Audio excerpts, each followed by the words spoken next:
Hey hi, I hope you are doing good. और ये video बहुत ज़रूरी है आप सबके लिए जो इस बार एसबीआई क्लर्क मेंस देने वाले हैं, या फिर जो ये भी सोच रहे हैं कि शायद उनका सिलेक्शन नहीं होगा, उनका प्री क्लियर नहीं होगा और उन्हें मेंस देने का मौका नहीं मिलेगा। सो प्लीज़ ये वीडियो ध्यान से देखो, बिकॉज लिटरली मैंने जब फर्स्ट अटैम्प्ट मेरा लास्ट ईयर जब मैंने एसबीआई क्लर्क का दिया था, तो मैंने जो गलतियाँ की थी जिसकी वजह से मेरा सिलेक्शन लास्ट ईयर नहीं हुआ था। तो प्री का तो मैं ज़्यादा कुछ नहीं बोलूँगी, बिकॉज प्री का हो गया है। और हाँ, मैंने आप लोगों के साथ शेयर नहीं किया कि मैंने इस बार एसबीआई क्लर्क अटैम्प्ट नहीं किया है। तो आई डोंट नो कैसा पेपर था, क्या लेवल था, मैंने बहुत ज़्यादा उसको गो थ्रू भी नहीं किया, बिकॉज यार ऑलरेडी मेरे को पीओ मिला है और मेरे लिए वो डेजिग्नेशन थोड़ी ज़्यादा इम्पॉर्टेंट है इन द प्लेस ऑफ कि बैंक कौन सा है या ब्रांड वैल्यू। तो इसी वजह से मैंने एसबीआई क्लर्क नहीं दिया इस साल। सबसे पहले मैं आप लोगों के साथ शेयर करूंगी कि मैंने जब लास्ट ईयर एसबीआई क्लर्क दिया था तो मुझे प्री में कितने मार्क्स मिले थे और मैंने मेंस में कितना स्कोर किया था, और एक्चुअली मध्य प्रदेश का कट ऑफ कितना किया था। तो last year SBI clerk pre में मुझे 79.5 मिले थे, जबकि जो एमपी में जनरल का कट ऑफ था वो 67.5 किया था। तो अच्छा ही मैंने स्कोर किया था, पर पता नहीं मैं क्यों खुद पे कॉन्फिडेंट नहीं रहती थी तब। और नेक्स्ट मेंस में मुझे 70.25 मिले थे, जबकि जो एमपी में जनरल का कट ऑफ था मेंस का वो 78.25 किया था, जिसकी वजह से मैं क्लियर नहीं कर पाई थी। बात ठीक है। तो पहली मिस्टेक तो ये है कि मैं जब अपना लास्ट ईयर का मैंने एग्ज़ाम दिया था प्री का, तो मुझे बहुत ज़्यादा कॉन्फिडेंस था कि मेरा तो क्लियर हो ही नहीं सकता है, क्योंकि मैंने उससे पहले भी एसबीआई के पहले ऑलमोस्ट सारे एग्जाम्स हो जाते हैं मैंने दिए थे, मेरे प्री भी नहीं निकल रहे थे किसी के। तो बहुत यूज टू हो गई थी मैं उस फीलिंग से कि नहीं मेरा नहीं निकलेगा। मुझे बहुत ज़्यादा कॉन्फिडेंस था कि मेरा तो निकलने नहीं वाला है, और लास्ट ईयर जो रिजल्ट्स हैं वो काफ़ी लेट आए थे प्री के। तो सबसे पहली गलती यही है, प्लीज़ ये उन सब लोगों के लिए है जिनको लग रहा है कि किसी भी वजह से लग रहा है कि नहीं उनका नहीं प्री क्लियर होगा या जो भी है। बट हाँ, मैं उनको नहीं बोल रही जिनको पता है कि उन्होंने बहुत कम अटैम्प्ट्स किए हैं। बट अगर कोई भी ऐसा है जिन्होंने -5 +5 मतलब कुछ भी, तो बिल्कुल ऐसा ना सोचे कि नहीं क्लियर होगा। मैं ये नहीं बोल रही कि हो भी जाएगा, बट प्लीज़ इस चीज़ पे कॉन्फिडेंस नहीं रखना कि नहीं होगा। सेम चीज़ मुझे भी लगी थी कि मेरा क्लियर नहीं होगा, फिर इतना टाइम भी मिला था, बट मैं इतनी कॉन्फिडेंट थी, जिस वजह से जब एक्चुअली रिजल्ट्स आए तो उसके I think with in 9-10 days में एग्ज़ाम हो गया था मेंस का। तो इस वजह से मैंने कुछ प्रिपेयर नहीं किया था कि मैं प्री सेंटर्ड अपना प्रिपरेशन कर रही थी। मुझे ऐसा लगता था कि यार प्री एक बार हो गया ना तो मेंस तो क्लियर हो ही जाना है, बट ऐसा बिल्कुल भी नहीं होता है। जिनके प्री नहीं निकल रहे हैं, अगर उन्हें लग रहा है कि प्री डिफ़िकल्ट है तो प्री डिफ़िकल्ट नहीं है। बस कुछ भी छोटी मोटी हमारी गलतियाँ होती हैं जिसकी वजह से हम नहीं निकाल पा रहे होते हैं, बट मेंस एक्चुअल खेल होता है जहाँ मेंस में आपको बनाना है हर चीज़, है ना। तो प्लीज़ ऐसा बहुत ज़्यादा सोच कर मत रखो कि नहीं निकलेगा और इस चक्कर में आप प्रिपरेशन नहीं कर रहे हो। प्लीज़ अपनी प्रिपरेशंस कंटिन्यू रखो, because you never know result आए और आपका क्लियर हो जाए। मैं सच बता रही हूँ, लास्ट ईयर बहुत सारे लोगों को चांस मिला था, अपॉर्चुनिटी मिली थी मेंस में अपियर होने के लिए। जब मेरा मेंस था तो आई रिमेंबर कि कितने सारे स्टूडेंट्स थे, ऐसा लग रहा था कि प्री का एग्ज़ाम हो रहा है उस भीड़ को देखकर। तो और बहुत कम कट ऑफ गया था, इसीलिए प्लीज़ प्रिपरेशंस कंटिन्यू रखो। अगर लग रहा है नहीं निकलेगा, फिर भी प्रिपरेशन करने में क्या जा रहा है, आपको बेनिफिट मिलेगा ना नेक्स्ट एग्ज़ाम के लिए भी। तो प्लीज़ कंटिन्यू। तो सेकेंड मिस्टेक जो मैंने की थी, पर मैं बिल्कुल नहीं चाहती कि आप लोग करो, और वो ये है कि प्लीज़ इस चीज़ पर फोकस बिल्कुल मत करो कि हमें कैसे भी सब कुछ कवर करना है, मतलब हर चीज़ कवर करनी है, ऐसा बिल्कुल भी नहीं है। ये मैंने बहुत बड़ी मिस्टेक की थी कि नहीं मुझे सब कवर करना है, कोई भी ऐसी चीज़ नहीं रहनी चाहिए जो छूट जाए। स्पेशली करंट अफेयर्स और जीए वाले पार्ट, जीए में कि भाई मुझे सब कुछ करना है, जितनी न्यूज़ हो सके उतनी कवर करनी। क्योंकि आई रिमेंबर, एक तो मैंने स्टार्टिंग से प्रिपरेशन नहीं की थी, तो जब मैंने जो करंट अफेयर्स कवर किए थे, तो ऑब्वियसली इतने कम दिन में आप कितना ही पढ़ पाओगे। तो मैं ना बहुत ऊपर ऊपर से पढ़ रही थी। ऑब्वियसली फर्स्ट अटेम्प्ट था, फर्स्ट मेंस था मेरा, मुझे पता नहीं था, मैंने मॉक्स भी ज़्यादा नहीं लगाए थे क्योंकि मैं तो कॉन्फिडेंट थी कि मेरा क्लियर नहीं होगा। तो उसकी वजह से ना मुझे आइडिया नहीं था और मैंने बहुत ऊपर ऊपर से पढ़ाई की थी। ऊपर से कैसे? करंट अफेयर्स के जो न्यूज़ होते हैं उनकी हेडिंग्स पढ़ना और बहुत बेसिक्स पढ़ना। जबकि जब मैं एग्ज़ाम में गई तब मुझे पता चला कि भाई आजकल करंट अफेयर्स का लेवल हाई हो चुका है। करंट अफेयर्स में वो वन लाइनर्स और ऊपर ऊपर के क्वेश्चंस नहीं होते हैं। आपने जो एक्चुअली पढ़ा हुआ है, जैसे मेरे साथ क्या हुआ था कि जो जो मैंने पढ़ी हुई चीज़ें थी, मैंने हेडिंग हेडिंग पढ़ के गई थी और कुछ थोड़ा बहुत उससे रिलेटेड। तो जो हेडिंग थी, जो थोड़ा बहुत उससे रिलेटेड था, वो सब तो क्वेश्चन में दिया रहता था कि दिस इज हैज़ हैपन और अब ये है, अब ये। और क्वेश्चन जो पूछा जाता था वो बहुत डेप्थ में पूछा जाता था, अमाउंट्स, डेट्स, या फिर उसी से रिलेटेड कोई स्टैटिक पार्ट, और ये सब तो मैंने पढ़ा नहीं था। तो मैं ये सब आप लोगों को सच में इसलिए बता रही हूँ ताकि आप जितना भी करंट अफेयर्स कवर करो, अगर आप 3 महीने का कर रहे हो, 2 महीने का, 6 महीने का, जितना भी कर रहे हो, जितने भी सोर्स, अगर एक सोर्स भी फॉलो कर रहे हो तो उसको बेस्ट फॉलो करो। मैं ये तो बिल्कुल नहीं बोलूँगी कि यार 4-5 करंट अफेयर्स के सोर्स रखो यहाँ यहाँ यहाँ अलग अलग प्लेटफॉर्म से, नहीं। किसी को भी फॉलो करो बट अब उसको बहुत अच्छे से पढ़ो। वो जितनी न्यूज़ आपने उस प्लेटफॉर्म से उठाई है उनको डेप्थ में पढ़ो, क्योंकि क्वेश्चन वन लाइन और ऐसे बिल्कुल नहीं आते हैं, बहुत डीप क्वेश्चंस आते हैं, बहुत ही आपको स्टैटिक पार्ट भी पूछ लेते हैं उससे रिलेटेड। आप इस चीज़ पर फोकस करो कि हमें बहुत डेप्थ में पढ़ना है हर चीज़। जो भी पढ़ रहे हो डेप्थ में पढ़ो, कुछ भी हो सकता है, चाहे क्वांट्स हो, चाहे रीजनिंग हो। सिर्फ ऊपर ऊपर से पढ़ाई मत करना, थोड़ा सा डीपली उन कॉन्सेप्ट्स को, उन चीज़ों को पढ़ो। अभी भी टाइम है।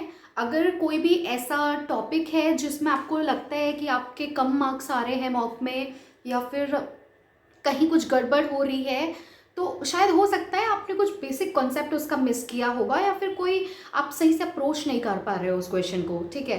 तो प्लीज़ उसे डीपली पढ़ो ताकि वो बहुत अच्छे से समझ आ जाए। जहाँ पे आपके कॉन्सेप्ट्स बहुत क्लियर होंगे, आपके बेसिक्स क्लियर होंगे, बहुत ईजी होगा क्वेश्चंस को अटैम्प्ट करना। और ना सच बता रही हूँ, मेंस एग्जाम ना, मेंस में सबसे ज़्यादा मैटर करता है किसके बेसिक्स और कॉन्सेप्ट ज़्यादा क्लियर है, इंस्टेड कि किसको ज़्यादा ट्रिक्स पता है। ये सब मेंस में ट्रिक्स वगैरह ज़्यादा काम नहीं आती है। तो आपके पास टाइम तो होता है मेंस में, ठीक है, बट क्वेश्चंस को पकड़ना कि कौन सा क्वेश्चन अटेम्प्ट करना है और उसको सही से अप्रोच करना, वो बहुत इंपॉर्टेंट होता है। तो बस यही है। और नाउ थर्ड मिस्टेक जो मैंने की थी, और I don't want you people to repeat that, is don't dedicate your whole time for one subject. सबसे बड़ी गलती, मतलब सबसे बड़ी गलती जो मैंने की थी वो यही थी कि एक सब्जेक्ट के ऊपर पूरी तरह ध्यान मत दो। अभी हो सकता है आज या कल में रिजल्ट आ जाए एसबीआई क्लर्क का, अब आपके पास बचेंगे, और मोस्ट प्रोबेबली अभी इस टाइम तो ये होने लग गया है कि जैसे रिजल्ट आते हैं आपके एडमिट कार्ड्स आ जाते हैं और 8-9 डेज़ के अंदर आपका एग्ज़ाम हो जाना है। फर्स्ट एग्ज़ाम है, शिफ्ट है, वो तो 8-9 डेज़ में आ ही जाती है। जनरली क्या होता है ना, जब इतना कम टाइम बचा होता है तो हमारा पूरा टाइम, हमारा पूरा एफर्ट्स सिर्फ 1-2 सब्जेक्ट्स के ऊपर चला जाता है। जैसे कि एक सबसे मेन सब्जेक्ट है वो है करंट अफेयर्स और जीएस का। हम लोग पूरी तरह से करंट अफेयर्स में घुस जाते हैं। हम क्वांट्स, रीजनिंग, इंग्लिश, ये जो हम कब से प्रैक्टिस करते आ रहे हैं, हमें लगता है ये हम लोगों ने बहुत प्रैक्टिस की है, जिसकी वजह से इस पे इतना फोकस नहीं करना है। मेन करंट अफेयर्स वाला पार्ट है, क्योंकि वो कहीं ना कहीं रट्टा मारने वाली चीज़, आपको याद रखना है वो चीज़ें, है ना? तो भाई देख लो, अगर इन 8-9 दिनों में पूरी तरह टाइम करंट अफेयर्स को दे दोगे ना तो दिक्कत हो जाएगी। मेरे साथ तो हुई थी, एंड आई डोंट नो सबके साथ होती है कि नहीं, बट हो सकती है, इसलिए मैं आपको बता रही हूँ कि अगर आप सिर्फ एक सब्जेक्ट पे ध्यान दोगे तो बाकी सब्जेक्ट से प्रैक्टिस कम हो जाएगी। एग्ज़ाम के एक दिन पहले तक भी आपको मॉक्स देते रहना है, प्रैक्टिस करती रहने हैं क्वेश्चंस की, बहुत ज़रूरी है।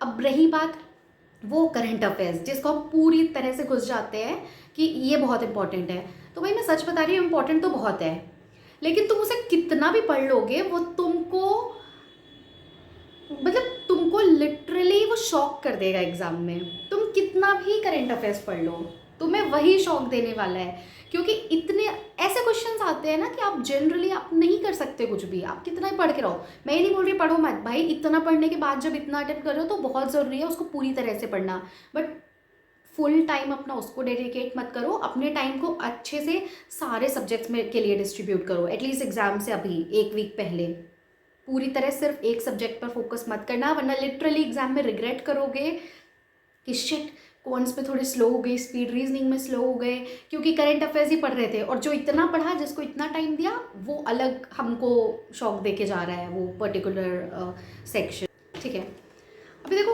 हो सकता है कि अभी भी, क्योंकि अब मेंस बहुत नज़दीक है, आने ही वाला है, तो हो सकता है अभी भी ऐसे बहुत से आप में से हो जिनको लग रहा है कि यार ये एक सब्जेक्ट है जिसमें मैं अभी भी वीक हूँ। जैसे कि मुझे क्वांट्स में लगता था कि अरे यार ये तो अभी भी मैं इसमें वीक चल रही हूँ, है ना। तो अब क्योंकि टाइम इतना कम है, तो ये टाइम वैसा तो नहीं है कि जहाँ आप स्ट्रॉन्ग करो उस वीक पॉइंट को एकदम भयंकर और कर लोगे। हो सकता है आप कर भी लो, बट टाइम भी थोड़ा सा ज़्यादा उस पर लगेगा, एफर्ट्स भी उस चीज़ के लिए ज़्यादा देने पड़ेंगे।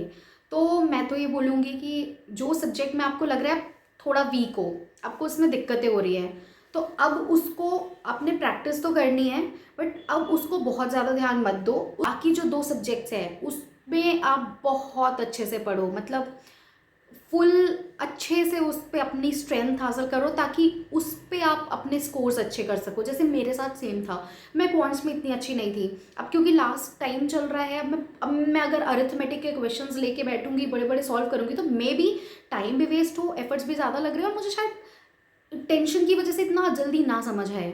तो मैं क्या कर रही थी, मैंने रीजनिंग, इंग्लिश, तो ये सारे जो सब्जेक्ट्स हैं इन पे मैंने बहुत और ज़्यादा अपने आप को बेटर कर लिया था। मैं जितनी हूँ वो तो ठीक है, और ज़्यादा, ताकि अगर वहाँ से कुछ मार्क्स कम हो तो यहाँ ओवरऑल मेरा एग्ज़ाम क्लियर कर सके। ठीक है, तो भाई ये चीज़ मैंने गलती की थी, इस वजह से लास्ट टाइम क्लियर नहीं हुआ था, but this year I have almost cleared all the exams. तो अब मैं बोल रही हूँ कि भाई अगर ऐसा कुछ है तो आप लोग ये गलती रिपीट मत करना। अगर अभी लग रहा है एग्ज़ाम बहुत पास है और आपको लग रहा है नहीं हो पाएगा, कोई वीक पॉइंट है, तो अरे लीव इट। ओवरऑल पेपर को बेटर बनाने की कोशिश करो कि ठीक है एक में भी कोई दिक्कत है बट ओवरऑल निकलना चाहिए। एक और गलती जो बहुत करते हैं हम सब, और मैंने ऑब्वियसली की थी, मैंने सारी गलतियाँ ही की थी, तभी तो क्या ही बोलना। तो सबसे मेन गलती ये भी है कि जब एग्ज़ाम पास हो रहे होते हैं, हमने बहुत मॉक्स दिए, हमने सब दिया, और बहुत सारे लोग तो ऐसे भी होते हैं जिनके मॉक्स ख़त्म हो जाते हैं, पूरे मॉक्स लगा दिया, अब क्या करना है। तो भाई ऐसे जिन्होंने पूरे मॉक्स लगा दिए, तो आप तो चलो एनालाइज करना चालू करो, रीअटेम्प्ट भी कर सकते हो, बट रीअटेम्प्ट करने में क्या इशू है ना, कि जनरली जो आंसर्स है वो याद हो जाते हैं, नहीं किया होगा स्टिल वो तुम्हें याद आएगा जब ऑप्शन देखोगे कि ये था। तो रीअटेम्प्ट में इतना कुछ फ़ायदा तो होता नहीं है, बट एनालाइज करो अच्छे से।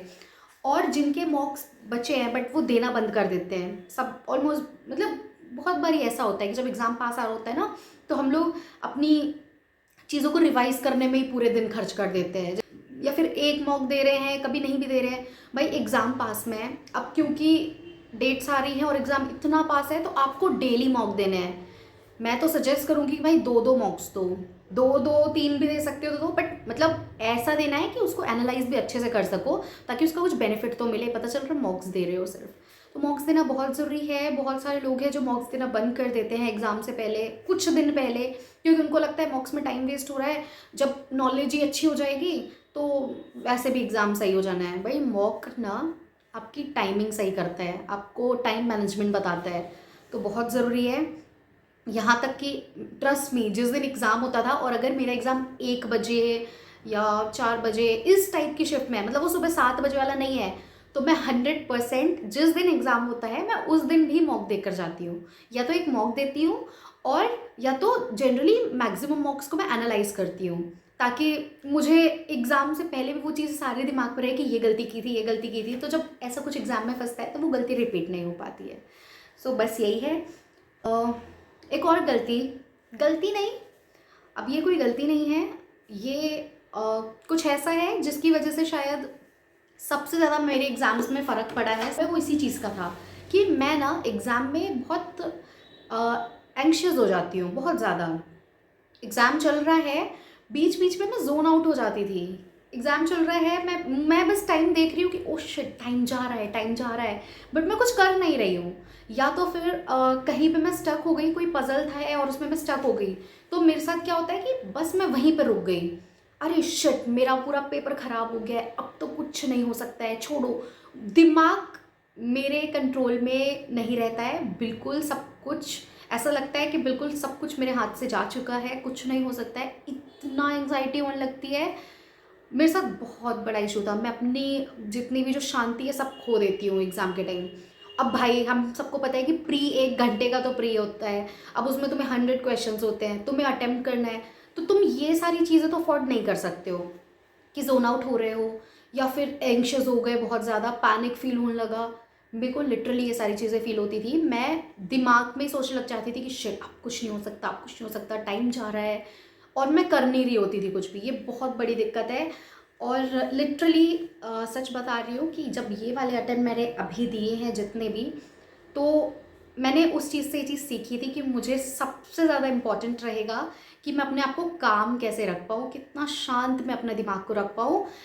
तब भी जब ऑल मतलब पेपर दे रहे हो तब तो ठीक है, बट इन केस जब मुझे लग रहा है कि मेरे से क्वेश्चंस नहीं बन रहे हैं, पेपर थोड़ा डिफ़िकल्ट है, या फिर कहीं मैं अटक गई, फंस गई किसी भी रीजनिंग के पजल में, तब कैसे काम रहना है। मैं मेडिटेशन कर रही थी, मैं बहुत ऐसी चीज़ों का बहुत अपने लाइफ में यूज़ कर रही थी। तो I want you people to please add meditation in your daily routine. हम बच्चों को, हम एस्पिरेंट्स को जो एग्ज़ाम दे रहे हैं उनको तो ये बहुत ज़रूरी है, क्योंकि यार एग्ज़ाम में याद आना वाला तो बैंक में चलो है नहीं इतना, क्योंकि सब कुछ लॉजिक बेस्ड है, हर चीज़ आपके प्रैक्टिस पे डिपेंड करती है, बट बहुत ज़रूरी है, क्योंकि जब एग्ज़ाम दे रहे होते हैं टाइम कम होता है, इतने क्वेश्चंस होते हैं, डिफ़िकल्टी लेवल रहता है, बीच में स्टक हो रहे होते हैं पजल्स में, तो पूरा आपा खो देते हैं हम लोग, हम जोन आउट हो जाते हैं, बहुत बार इतनी एंग्जाइटी होने लगती है कि कुछ नहीं हो पाता है। सो प्लीज़ मेडिटेशन करो, काम रहो, और बहुत ध्यान से पेपर देना। अभी भी बहुत टाइम है, इतना टाइम है ना कि मतलब मैं लिटरली बता रही हूँ कि जब लास्ट ईयर एसबीआई क्लर्क का मैंने सोचा था मेरा तो नहीं निकलेगा, और सडनली निकल गया।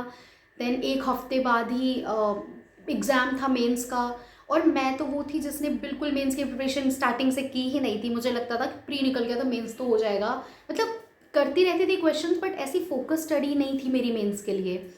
तो बहुत डिफ़िकल्टी हुई थी मुझे, और जब मैंने उसका मेंस दिया था, स्टिल फिर भी डिसेंट मार्क्स आए थे, इतने थे यार, मैं सेटिस्फाइड थी। नहीं निकला था बट स्टिल मैं सेटिस्फाइड थी कि यार मैं क्या चाहती हूँ कि अब एक हफ्ते में मैं कितना पढ़ के कितना कर सकूँ, है ना।